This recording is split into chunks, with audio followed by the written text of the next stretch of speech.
ओडिशा में बीजेपी सरकार का शपथ ग्रहण समारोह। मोहन चरण मांझी ने मुख्यमंत्री पद की ली शपथ। 24 सालों के बाद बीजेडी के किले को ध्वस्त करके बने सीएम। बीजेपी शासित प्रदेशों की तरह ओडिशा में भी 2 डिप्टी सीएम बने। केवी सिंहदेव और प्रभाती परिदा ने डिप्टी सीएम पद की शपथ। पूर्व सीएम राजेंद्र नारायण सिंहदेव के पोते कनक वर्धन सिंहदेव पटनागढ़ सीट से 6 बार के विधायक रहे हैं। केवी सिंहदेव। सीएम मांझी के नेतृत्व वाली कैबिनेट में 13 मंत्रियों को मिला मौका। सुरेश पुजारी, रवि नारायण नाइक, नित्यानंद गौंड और कृष्ण चंद्र पात्रा ने ली मंत्री पद की शपथ। शपथ समारोह में शामिल हुए पीएम मोदी और गृहमंत्री अमित शाह, रक्षा मंत्री राजनाथ सिंह, सीएम मोहन चरण मांझी को दी बधाई। केंद्रीय मंत्रियों समेत यूपी, उत्तराखंड और हरियाणा के मुख्यमंत्री लिए शपथ समारोह में हिस्सा। ओडिशा में नई सरकार के लिए मांझी को दी शुभकामनाएं।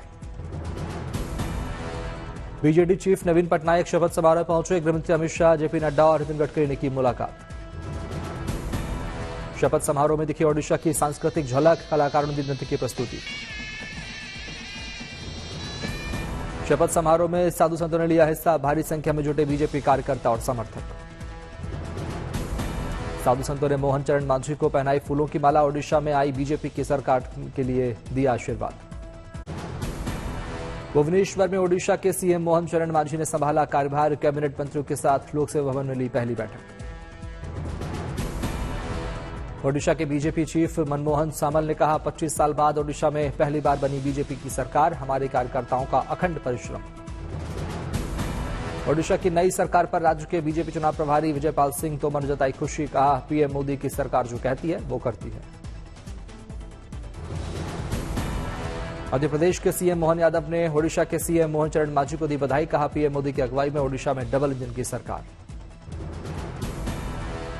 ओडिशा में बीजेपी की सरकार बनने पर असम के सीएम ने जताई खुशी। बोले, महाप्रभु जगन्नाथ और जनता का बहुत बहुत धन्यवाद। आंध्र प्रदेश में नई सरकार का शपथ ग्रहण। चंद्रबाबू नायडू चौथी बार ली सीएम पद की शपथ। चंद्रबाबू नायडू के साथ 24 मंत्रियों ने ली शपथ। पवन कल्याण ने ली मंत्री पद की शपथ।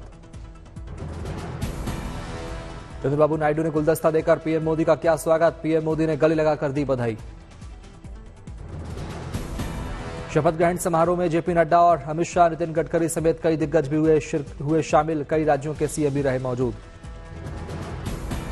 आंध्र प्रदेश में शपथ ग्रहण समारोह में साउथ की मशहूर हस्तियां भी हुई शामिल। रजनीकांत, मोहन बाबू, अल्लू अर्जुन, जूनियर एनटीआर समेत चिरंजीवी, रामचरण भी रहे मौजूद। पेमा खांडू फिर बनेंगे अरुणाचल प्रदेश के मुख्यमंत्री। बीजेपी विधायक दल की बैठक में 46 विधायकों ने सर्वसम्मति से पेमा खांडू के नाम पर लगाई मुहर।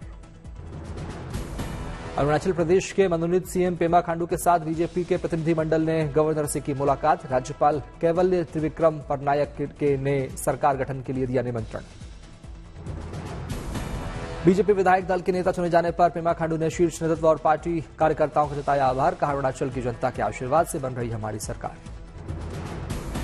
कल पेमा खांडू और उनके मंत्रिमंडल का शपथ ग्रहण समारोह। पेमा खांडू ने शपथ ग्रहण समारोह की दी जानकारी। कहा, कल सुबह 11 बजे होगा शपथ ग्रहण। शपथ ग्रहण समारोह में शामिल होंगे गृहमंत्री अमित शाह और केंद्रीय मंत्री जेपी नड्डा। केंद्रीय पर्यवेक्षक रविशंकर प्रसाद और तरुण चुग भी रहेंगे मौजूद। प्रधानमंत्री मोदी कल जाएंगे इटली। 50वें G7 शिखर सम्मेलन में लेंगे हिस्सा। पदभार संभालने के बाद पीएम मोदी की होगी पहली विदेश यात्रा। 14 जून को इटली के अपुलिया में G7 शिखर सम्मेलन का होगा आयोजन। एक आउटरीच देश के रूप में भारत को किया गया आमंत्रित। इटली के प्रधानमंत्री जॉर्जिया मेलोनी से मिलेंगे पीएम मोदी। मेलोनी के साथ पीएम मोदी करेंगे द्विपक्षीय बैठक। पिछले साल हिरोशिमा में हुए G7 समिट में शामिल हुए थे पीएम। G7 विश्व की 7 उन्नत अर्थव्यवस्थाओं का समूह, जिसमें America, Britain, France, Italy, Germany, Canada और जापान शामिल है।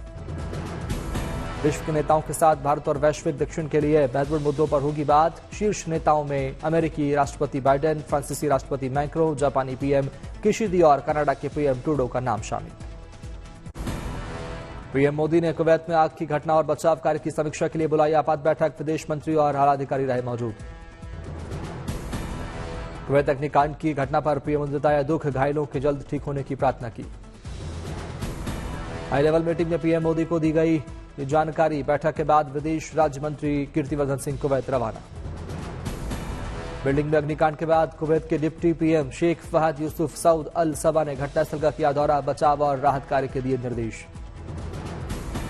कुवैत अग्निकांड में पीड़ितों की सहायता के लिए कुवैत में भारतीय दूतावास ने जारी किया इमरजेंसी नंबर, कहा भारत हर संभव मदद के लिए प्रतिबद्ध। अपने संसदीय क्षेत्र वायनाड पहुंचे राहुल गांधी, भव्य रोड शो किया। वायनाड और रायबरेली सीट को लेकर राहुल गांधी ने जताई अपनी दुविधा, केरल के लोगों से पूछा, कहा दुविधा में हूं, क्या चुनूं, वायनाड या रायबरेली? जनता ने कहा वायनाड चुनो।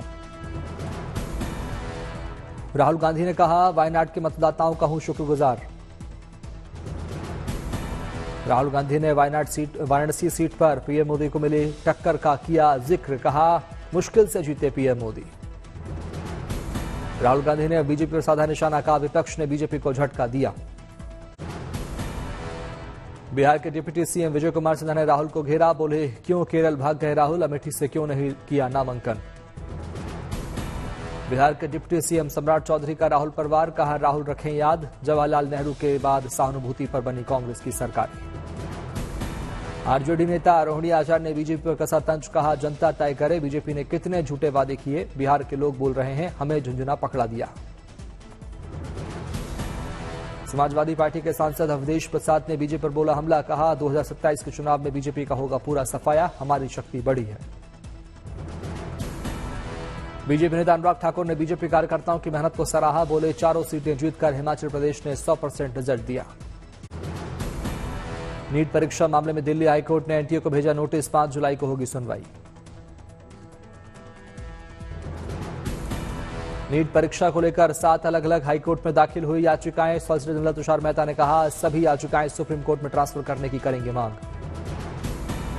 नीट परीक्षा मामले को लेकर अलग अलग राज्यों से दिल्ली के जंतर मंतर पर जुटे एनएसयूआई के कार्यकर्ता एनटीए के खिलाफ कर रहे प्रदर्शन। नीट मामले में कांग्रेस प्रवक्ता आलोक शर्मा ने भी दाखिल की याचिका, याचिकाकर्ताओं में छात्र, शिक्षक, अभिभावक और राजनीतिक दलों के नेता भी शामिल। शिवसेना उद्धव गुट की नेता प्रियंका चतुर्वेदी ने नीट विवाद को लेकर शिक्षा और स्वास्थ्य मंत्री को लिखा पत्र। जल संकट पर सुप्रीम कोर्ट ने लगाई दिल्ली सरकार को फटकार, पानी की बर्बादी रोकने के लिए उठाए गए कदम पर शाम तक मांगा जवाब, कल होगी मामले की अगली सुनवाई। दिल्ली बीजेपी अध्यक्ष वीरेंद्र सचदेवा ने दिल्ली जल बोर्ड और टैंकर माफिया पर लगाए पानी चोरी के आरोप, दर्ज कराई एफआईआर। शिवसेना उद्धव गुट की नेता प्रियंका चतुर्वेदी ने दिल्ली जल संकट पर दिया बयान, बोली केंद्र और राज्य सरकार के झगड़े में आम जनता हो रही परेशान। दिल्ली प्रदेश कांग्रेस अध्यक्ष देवेंद्र यादव ने जल संकट पर दिया बयान, केंद्र और राज्य सरकार को घेरा।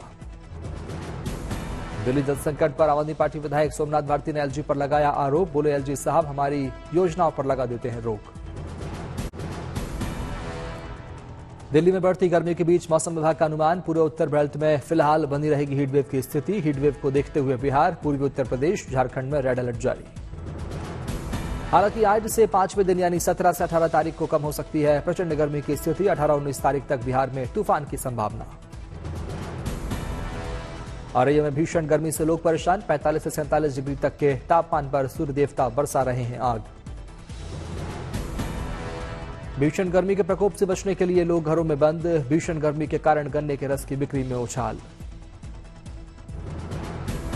लखनऊ में लगातार चढ़ते पारे से लोगों की बड़ी मुश्किलें, लू की चपेट में शहर, गर्मी से लोग बेहाल।